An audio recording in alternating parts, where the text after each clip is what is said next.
काम होने चाहिए वो उतने तो नहीं दिख रहे हैं। बात करें आप स्वास्थ्य व्यवस्थाओं की, लोगों के रोजगार की, महंगाई की, तो बहुत सारे मुद्दे अलग होते हैं। दबदबा तो इस समय योगी बाबा का ही देखने में आ रहा है। पुरातत्व को दे दिया गया, सब कुछ ठीक है, लेकिन कालिंजर दुर्ग में अगर व्यवस्थाओं की बात करें तो कालिंजर दुर्ग में व्यवस्थाओं के नाम पर कुछ नहीं है। यहाँ तक कि कालिंजर दुर्ग में जो नीलकंठेश्वर महादेव के दर्शन करने लोग जाते हैं, जो सैलानी वहाँ घूमने जाते हैं, उनके लिए वहाँ पर पीने के लिए पानी नहीं है। अगर गर्मियों में लोग पहुंच जाएं तो उनके लिए शेड नहीं है। समाजवादी पार्टी के राष्ट्रीय महासचिव विशंबर प्रसाद निषाद जीतते रहे हैं, कई बार मंत्री विधायक भी रहे हैं, तो वो एक कद्दावर नेता है। तो अगर उनको टिकट मिलता है तो टिंडवारी की सीट फंस जाएगी। जमीन में सर कब्जे हो रहे हैं, लेकिन क्या है, ठीक है, वहाँ मुख्यमंत्री देख रहे हैं, लेकिन यहाँ क्या है कि अधिकारी चुप बैठे हुए हैं। एक शिकायत को 10 बार लोग करते हैं, लेकिन अधिकारी सुनने को तैयार नहीं है। यही वजह है कि बांदा की स्थिति जनपद की ठीक नहीं चल रही। बसपा सरकार थी, बसपा सरकार में बहुत सारे विकास का काम बांदा जिले में हुआ और मेडिकल कॉलेज बनाया बसपा सरकार ने, कृषि विश्वविद्यालय बनाया, 2-2, 3-3 पुल बनाए। बांदा शहर को जो एक छोटे से 2-3 किलोमीटर के एरिया में हुआ करता था, उसको 27 किलोमीटर के एरिया में फैलाकर बसपा सरकार ने ही किया है। काम होने चाहिए वो उतने तो नहीं दिख रहे हैं। बात करें आप स्वास्थ्य व्यवस्थाओं की, लोगों के रोजगार की, महंगाई की, तो बहुत सारे मुद्दे अलग होते हैं। नमस्कार, आप देख रहे हैं यूपी तक। मैं हूं सिद्धार्थ गुप्ता। यूपी विधानसभा 2027 चुनाव का बिगुल बज चुका है। तमाम राजनीतिक पार्टियां अपने अपने स्तर से चुनाव तैयारियों में जुट गई हैं। बांदा की बात करें तो बांदा में 4 विधानसभा क्षेत्र हैं: नरैनी, बबेरू, तिंदवारी और बांदा सदर।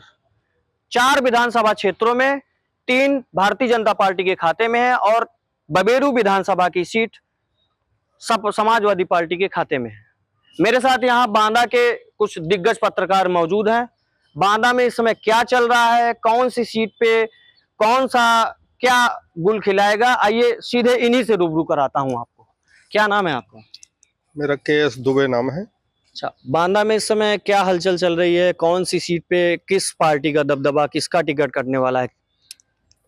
अब टिकट कटने की बात तो हम नहीं बता सकते, लेकिन बांदा विधानसभा में वर्तमान में प्रकाश द्विवेदी बीजेपी से विधायक हैं और बबेरू में बीजेपी की ही ओममणि वर्मा है।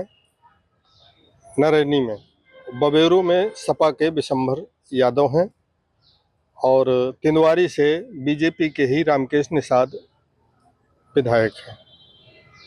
इस समय क्या माहौल लग रहा है? कौन सी सीट पे किस पार्टी का दबदबा? दबदबा तो इस समय योगी बाबा का ही देखने में आ रहा है, लेकिन समय समय पर मतदाता बदलते रहते हैं। कुछ चीज़ें ऐसी होती हैं, कुछ जैसे वो सीसी, ये जो नया चल रहा है जेन अल्फा टाइप, हाँ, ये चीज़ें मतदाताओं का मन बदलने को बाध्य करती हैं। रही बात समाजवादी पार्टी की, समाजवादी पार्टी का भी कार्यकर्ता लगा हुआ है, उत्साह में है। बसपा अभी धीरे धीरे ग्रोथ कर रही है, खुलकर सामने नहीं आ रही, लेकिन जो बीजेपी का वोट बैंक है वो सरकार की वजह से काफ़ी उत्साहित है। क्या मुद्दे क्या रहेंगे? मुद्दे इनके कुछ नहीं रहते, मुद्दे इनके स्वयं के निजी रहते हैं और विकास मुख्य मुद्दा है। विकास बांदा में काफ़ी हो रहा है। बांदा के हर विधानसभा में विकास सरकार की ओर से कराए जा रहे हैं, वो काफ़ी कारगर साबित हो रहे हैं। सपा वाले तो कहते हैं कि बांदा में तो कुछ हुआ ही नहीं। हाँ, उनका कहना ठीक है, क्योंकि उनके समय में कभी कुछ हुआ ही नहीं, इसलिए वो ऐसा कह सकते हैं। क्योंकि जब पिछली बसपा सरकार थी, बसपा सरकार में बहुत सारे विकास का काम बांदा जिले में हुआ और मेडिकल कॉलेज बनाया बसपा सरकार ने, कृषि विश्वविद्यालय बनाया, 2-2, 3-3 पुल बनाए। बांदा शहर को जो एक छोटे से 2-3 किलोमीटर के एरिया में हुआ करता था, उसको 27 किलोमीटर के एरिया में फैलाकर बसपा सरकार ने ही किया है और इधर जब से बीजेपी के विधायक हैं प्रकाश द्विवेदी, ये 2 बार से लगातार विधायक हो रहे हैं और इन्होंने भी सड़कों का जाल बिछाया है पूरे शहर जिले में अपनी विधानसभा में, और शहरीकरण का सुंदरीकरण किया है, कई बड़े बड़े चौराहे बनवाए, मार्ग। लेकिन ऐसा तो नहीं है कि 2024 में जैसे भारतीय जनता पार्टी के सांसद को हार मिली थी और समाजवादी पार्टी का सांसद जीता था, कहीं ऐसा तो नहीं होगा? नहीं, जो बीजेपी के सांसद थे वो अपनी वजह से हारे थे, उनकी लैंग्वेज भाषा कुछ ऐसी रही जिससे उनका ही वोट बैंक उनसे खिसक गया और मजबूरी में लोगों को समाजवादी पार्टी के प्रत्याशी को जीत दिलानी पड़ी। आइए दूसरे पत्रकार से जानते हैं, क्या नाम है आपका? प्रशांत गुप्ता नाम है मेरा। ये बताइए कि क्या समीकरण इस समय बन रहे हैं और क्या माहौल है? देखिए, बात अगर आप जिले की कर रहे हैं तो समीकरण तो सत्ता के पक्ष में रहता है। अगर बात करेंगे काम की, काम इंफ्रास्ट्रक्चर खड़े हुए, रोडें खड़ी हुई, बशर्ते ज़मीन पर जो काम होने चाहिए वो उतने तो नहीं दिख रहे हैं। बात करें आप स्वास्थ्य व्यवस्थाओं की, लोगों के रोज़गार की, महंगाई की, तो बहुत सारे मुद्दे अलग होते हैं जो विपक्ष समय पर उठाता रहता है, सत्ता पक्ष अपने पक्ष की बातें हमेशा करता रहता है। तो ये अपने अपने दोनों पार्टियां, पक्ष और विपक्ष का विषय होता है। तो क्या इस बार 2027 में क्या लग रहा है, किसका टिकट कटने वाला है? कौन सी सीट पे कौन से प्रत्याशी हावी रहेंगे? देखिए, टिकट कटना मिलना ये बात तो हम लोग नहीं बहुत स्पष्ट कह सकते हैं, लेकिन हाँ, राजनीतिक दलों की अगर आप बात करेंगे तो कुछ तो टिकट इस बार सीट कट वाइज गया है। बताइए। सीट वाइज अगर बांदा विधानसभा की बात करें तो 2 बार से विधायक हैं यहाँ पर प्रकाश द्विवेदी, काम कर रहे हैं। लेकिन बात करें आप स्थानीय रोजगार की तो वो कुछ भी नहीं आया है। किताबी बातें एक अलग हो सकती हैं, जैसे यहाँ पर जो सरकारी व्यवस्थाएं पहले रही, जैसे बात हर बार चुनाव पे आती रही कि कताई मिल हम लाएंगे, रोजगार दे देंगे, लेकिन कताई मिल भी चली गई, वो प्राइवेट नरैनी का क्या है? नरैनी में काम हुए, नरैनी में भी सत्ता पक्ष के विधायक हैं, वहाँ पर भी तमाम समस्याएं जमीन पर हैं, लेकिन कुछ काम भी, रोडें बन रही हैं, लेकिन रोडें एक तरफ बन रही तो दूसरी तरफ उखड़ भी रही हैं। कागज में कुछ काम अलग है। नरैनी की अगर आप बात कर रहे हैं तो नरैनी और पूरे जिले भर की स्थिति ये है कि सिंचाई विभाग में ही एक घोटाला भी मिला, आप ही के न्यूज़ चैनल पे देखने के लिए मिला। तो बहुत सारे अलग अलग विषय हैं, अलग अलग क्षेत्र की स्थिति है। क्या अगर दोबारा पार्टी इनको नरैनी में टिकट देती है तो क्या समीकरण बनेंगे आपके मुताबिक? देखिए, ये 2027 तो आप स्पष्ट नहीं कह सकते कि बिल्कुल इन्हीं का होगा, बहुत टक्कर होगी, क्योंकि अब यूथ भी परेशान है काम के लिए, रोजगार के लिए और पढ़ाई के लिए। बबेरू की क्या स्थिति है? बबेरू में इस समय विपक्ष का विधायक है, और विपक्ष का विधायक है तो काम तो वहाँ नहीं होंगे, वहाँ तो बस निधि जो आएगी वो काम होंगे, और जाति समीकरण के आधार पर वहाँ पर चुनाव जीता ही जाएगा। हमेशा वहाँ जाति समीकरण हावी रहा है और रहेगा। तेंदुआरी का क्या स्थिति है? तिंदवारी में राज्य मंत्री भी हैं यहाँ से, तिंदवारी से विधायक हैं रामकेश निषाद, लेकिन विपक्ष के भी एक निषाद समुदाय के नेता हैं, वो अपने कमर कस रहे हैं। अगर वो आएंगे तो चुनाव थोड़ा सा टक्कर का होगा, कठिन होगा, क्योंकि दोनों एक समुदाय से होंगे और दोनों की वहाँ बाहुल्यता है। मतलब नरैनी और तेंदुआरी में टक्कर हो सकती है सपा और भाजपा में? हाँ हाँ, बिल्कुल टक्कर होगी। टक्कर मेरे हिसाब से आप समझेंगे तो चारों जगह कमजोर कोई नहीं पड़ेगा, त्रिकोणीय मुकाबले की भी स्थिति हो सकती है। कुछ जगह पर 2 पक्ष ही रहेगा, वहाँ पर 2 पार्टियां ही एक दूसरे को लड़ेंगी, झगड़ेंगी। क्या नाम है आपका? अभय नाम है मेरा। अच्छा, ये बताइए कि इस समय क्या माहौल, क्या समीकरण बन रहा है, किसका टिकट कटने वाला है? देखिए, टिकट कटने की बात तो अभी कहना बेमानी होगी, अभी किसी का नहीं बताया जा सकता कि कौन रहेगा, किसका टिकट कटेगा। खास तौर से अगर आप भाजपा की बात करें तो भाजपा के बारे में तो खुद भाजपा के नेता भी नहीं जानते वरिष्ठ की उनकी सीट ही सुरक्षित है, ठीक है। तो ये तो अभी बताना बहुत जल्दबाजी होगी, लेकिन अगर समीकरण की बात कर रहे हैं तो देखिए, बांदा क्या पूरे प्रदेश में जो माहौल है लॉ एंड ऑर्डर को लेके, लोग योगी जी को पसंद कर रहे हैं, ठीक है। बांदा भी उससे अछूता नहीं है, लेकिन मुद्दे जरूर कुछ हैं जिनको लेके जो युवा मतदाता है उनका रुझान इस बार भाजपा के पक्ष में रहता है कि नहीं रहता, ये अभी कहना जल्दबाजी होगी। वो रुझान उनका बाद में बदल भी सकता है, या अभी आपने देखा कि जो जंजी वाला एक आंदोलन हुआ उसका असर हर जगह पड़ा है, बांदा भी उससे अछूता नहीं रहा। तो यहाँ पर बेरोजगारी का जो मुद्दा पूरे प्रदेश में रहा है वो बांदा में भी है। बांदा में कोई उद्योग नहीं है, उद्योग विहीन है। कताई मिल की बात जैसे हमारे एक साथी ने भी अभी बताया कि हमेशा से होती रही है, लेकिन इस सरकार ने भी वादे किए थे लेकिन वो हुआ नहीं है ऐसा। तो यहाँ पर लोगों के पास रोजगार नहीं है। और युवाओं की बात करें तो युवाओं ने युवा जो भी कोई वैकेंसी आई है वो क्लियर नहीं होती है। चाहे वो आप अभी कोई भी वैकेंसी देख लें हाल ही में, तो उसके लिए जद्दोजहद करनी पड़ती है, छात्र परेशान होता है। तो ये फैक्टर भी हो सकता है कहीं अगर ज़्यादा तो सक्रिय। स्थानीय ये जो मुद्दे हैं, आपने जैसे कहा कि पलायन हो गया और विकास का हो गया, रोजगार का हो गया, तो ये मुद्दे क्या टच करेंगे चुनाव को 2027 में? ये आगे आने वाले माहौल से पता चलेगा। अगला अभी कुछ समय बाकी है, तब तक क्या माहौल बनता है वो एक अलग बात है, लेकिन अभी बहुत ज़्यादा ये मुद्दे प्रभावी नहीं हाँ, दिख रहे हैं। युवा और ग्रामीण क्षेत्रों में लोग पलायन तो कर रहे हैं। तो ये तो आगे आने वाले समय में पता चलेगा। सीट वाइज की बात करें तो क्या जातीय समीकरण किस सीट पे क्या हावी रहता है? देखिए, बांदा की अगर बात करें तो बांदा में प्रकाश द्विवेदी विधायक हैं सत्ता पक्ष से, और उन्होंने बांदा में जो लोकल स्तर पर है विकास कार्य किए हैं, तो उनकी छवि अच्छी है। और अगर उनको टिकट मिलेगा तो अगर वो अच्छी लड़ाई लड़ेंगे, और मुझे लग रहा है कि अगर कोई कायदे का प्रत्याशी न हो तो जीत भी सकते हैं। सपा से कौन यहाँ हावी हो सकता है? सपा से बांदा में अभी किसी पार्टी ने अपना कोई प्रत्याशी डिक्लेयर नहीं किया। अब ये तो आने वाले मान समय लीजिए पर। जिसका टिकट मिले, मान लीजिए कोई एक उदाहरण किसी भी विधानसभा में, किसको सपा या बस भाजपा या बसपा दे दे तो हावी रहेगा? देखिए, अगर हम तिंदवारी विधानसभा की बात करें, जहाँ से जल शक्ति राज्य मंत्री रामकेश निषाद वर्तमान में विधायक हैं, उस जगह वहाँ से हमेशा इनके पहले जो चुनाव जीतते थे वो समाजवादी पार्टी के राष्ट्रीय महासचिव विशंबर प्रसाद निषाद जीतते रहे हैं, कई बार मंत्री विधायक भी रहे हैं। तो वो एक कद्दावर नेता है।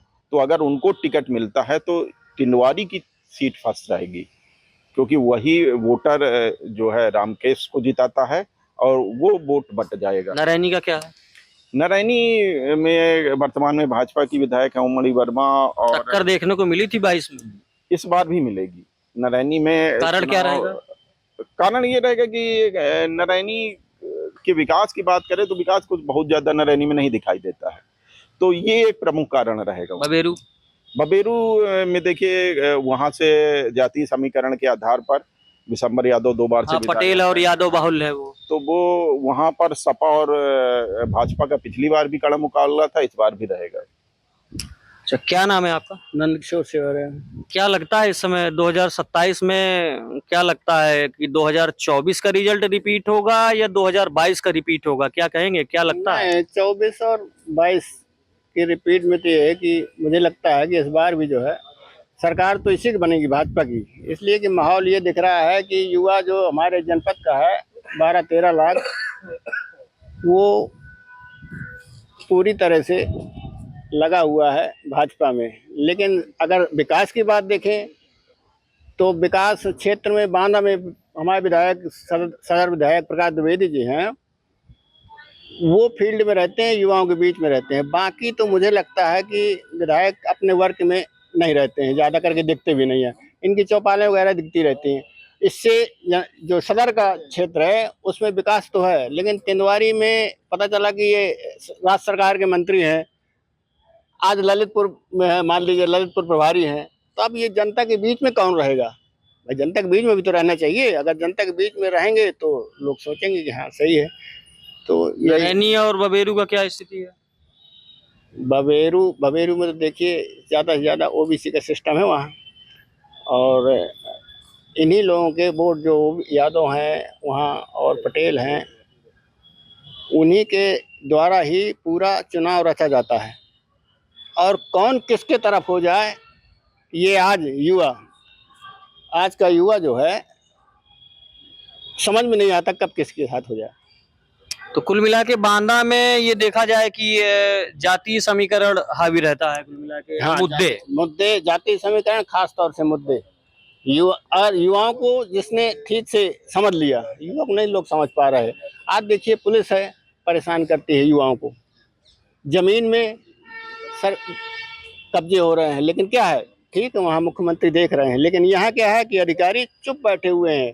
एक शिकायत को 10 बार लोग करते हैं, लेकिन अधिकारी सुनने को तैयार नहीं है। यही वजह है कि बांदा की स्थिति जनपद की ठीक नहीं चल रही है। अच्छा, क्या नाम है आपका? राजनारायण तिवारी। तो क्या लगता है 2027 में, क्या लगता है क्या मुद्दे रहेंगे, क्या हलचल चल रही है इस समय पर राजनीतिक पार्टियों के बीच में? देखिए, मुद्दा तो कभी भी किसी भी चुनाव में राजनीतिक पार्टियों के लिए कोई मुद्दा नहीं होता। राजनीतिक पार्टियां सिर्फ जातिगत तरीके से चीज़ों को खींचती हैं और पूरे चुनाव को मुद्दा विहीन करके वो जातियों में ले जाती हैं। अगर ओवरऑल बात करें कि मुद्दा क्या है, तो मुद्दा कुछ है अगर, वो है बेरोजगारी। सबसे बड़ा मुद्दा अगर कोई है वो बेरोजगारी है, महंगाई है। और युवाओं के लिए मुद्दा है ये पेपर लीक। तो मुद्दे बहुत सारे हैं, लेकिन ओवरऑल जब इलेक्शन का टाइम आता है तो मुद्दे कहीं खो जाते हैं और सब कुछ जातिगत हो जाता है। अच्छा, कौन सी सीट पे किस जाति का दबदबा और कौन उलटफेर करने के लिए बेताब है 2027 में? कुछ जिक्र करे चारों विधानसभा को जोड़ के। देखिए, निश्चित तौर पर जो आज दिखाई दे रहा है पूरे प्रदेश में, वो ये दिखाई दे रहा है कि सपा और भाजपा के बीच जो लड़ाई होगी। लेकिन हम अगर बसपा को कम आंकें तो ये भी जो है गलत होगा। बसपा का वोट कहीं नहीं गया। हाँ, ये जरूर है, बसपा का जो मूल वोट है वो आज भी बसपा के पास है। आज भी वो हाथी चुनाव निशान पर और मायावती के नाम पर वोट करता है। तो बसपा को हम कम नहीं सीट आंक वाइज सकते। बताइए, सीट वाइज थोड़ा, किस सीट पे किस जाति का मतलब हलचल दबदबा रहेगा? देखिए, सीट वाइज बात करें, हम बात कर लेते हैं अपनी सदर विधानसभा की। सदर विधानसभा में भाजपा के विधायक हैं प्रकाश द्विवेदी, और लगातार 2 बार से विधायक हैं। एक विधायक के तौर पर अगर प्रकाश द्विवेदी का आकलन करें हम, तो मैं, अगर मुझे कहा जाए और मुझे नंबर देने हो, तो मैं प्रकाश द्विवेदी को 100 में से 75 नंबर दूंगा। इसमें कोई शक नहीं है कि एक विधायक के तौर पर प्रकाश द्विवेदी ने बाकियों को कितने नंबर बेहतर देंगे? काम किया है। बाकियों को कितने नंबर देंगे? बाकियों का मतलब, आप बांदा सदर की बात कर रहे हैं तो मैं बांदा सदर के लिए बता रहा हूँ कि बांदा सदर में अगर प्रकाश द्विवेदी की बात की जाए, तो प्रकाश द्विवेदी ने सड़कों का जाल पूरी विधानसभा के एक एक गांव में बिछाया है। जिन गांवों में सिंगल कनेक्टिविटी नहीं थी, उन गांवों में आज 3-3, 4-4 जगह से कनेक्टिविटी है। शहर की बात करें, शहर के चौराहों का चौड़ीकरण, सुंदरीकरण प्रकाश द्विवेदी ने कराया है। तो निश्चित तौर पर प्रकाश द्विवेदी ने अपनी विधानसभा यानी सदर विधानसभा में अच्छा काम किया। नारायणी और बबेरू का क्या है? नारायणी के लिए, नारायणी की बात आप कर रहे हैं, नारायणी की पहचान क्या है, हमको इस पर आना होगा। तो नारायणी की पहचान है नारायणी का कालिंजर दुर्ग, और कालिंजर दुर्ग की क्या दुर्दशा है, ये दुर्ग में जाने वाले लोगों से आप देख लीजिए। कालिंजर की बात आप कर रहे थे, कालिंजर का क्या है? नारायणी की पहचान ही कालिंजर से है, या ये कह दें कि हमारे बांदा की पहचान कालिंजर से है, इस बुंदेलखंड की पहचान कालिंजर से है, और वो कालिंजर जो है नारायणी विधानसभा में है। कालिंजर दुर्ग में पुरातत्व को दे दिया गया, सब कुछ ठीक है, लेकिन कालिंजर दुर्ग में अगर व्यवस्थाओं की बात करें, तो कालिंजर दुर्ग में व्यवस्थाओं के नाम पर कुछ नहीं है। यहाँ तक कि कालिंजर दुर्ग में जो नीलकंठेश्वर महादेव के दर्शन करने लोग जाते हैं, जो सैलानी वहाँ घूमने जाते हैं, उनके लिए वहाँ पर पीने के लिए पानी नहीं है। अगर गर्मियों में लोग पहुँच जाएं तो उनके लिए शेड नहीं है कि वो लोग धूप से अपने आप को बचा सकें। कुल मिला के ये कहा जा सकता है कि आने वाले चुनाव में स्थानीय जो मुद्दे हैं, बेरोजगारी के या पलायन के या किसानों के, ये हावी रहेंगे। निश्चित ये मुद्दे होते हैं, लेकिन बस वही है, मैंने जो आपसे पहली लाइन में कहा था कि यूपी और बिहार एक 2 ऐसे राज्य हैं जहां पर जातिगत समीकरण बहुत मायने रखता है। तो जब जातिगत समीकरण मायने रखते हैं तो लोग मूल मुद्दे भूल जाते हैं और जातिगत समीकरणों को लेकर जाति के बहाव में अपना वोट कर जाते हैं। क्या नाम है भाई साहब? आलोक निगम। क्या लगता है 2027 में किसका पलड़ा भारी भारी रहेगा और किस सीट पे किस पार्टी का दबदबा रहेगा, किसका टिकट कटने वाला है, कुछ बताइए। इस बार तो चारों विधानसभा में बांदा के चौंकाने वाले रिजल्ट आएंगे। जैसा कि लोग सोच रहे हैं वो संभव नहीं है, क्योंकि जिस हिसाब से आउटसोर्सिंग, आप देखिए ना, हर व्यक्ति बेरोजगार है। मतलब आप देखिए जो रोजगार भी थे, जैसे मान लीजिए जल संस्थान में देख लीजिए आप, लघु सिंचाई विभाग में, एजुकेशन में, स्वास्थ्य में, सब जगह इन्होंने आउटसोर्सिंग कर दिया है। जहाँ ये लोग परमानेंट में 1 लाख रुपए तनख्वाह देते थे, अब 20,000 दे रहे हैं।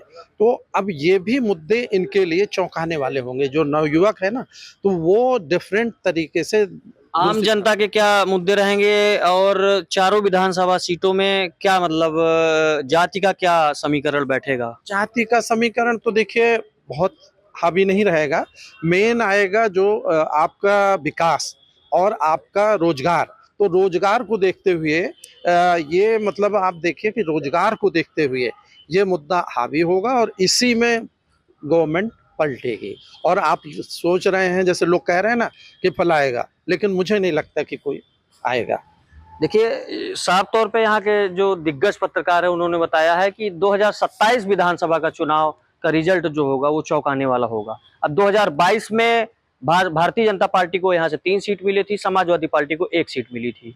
2024 में बांदा चित्रकूट लोकसभा से समाजवादी पार्टी के सांसद को जीत मिली थी।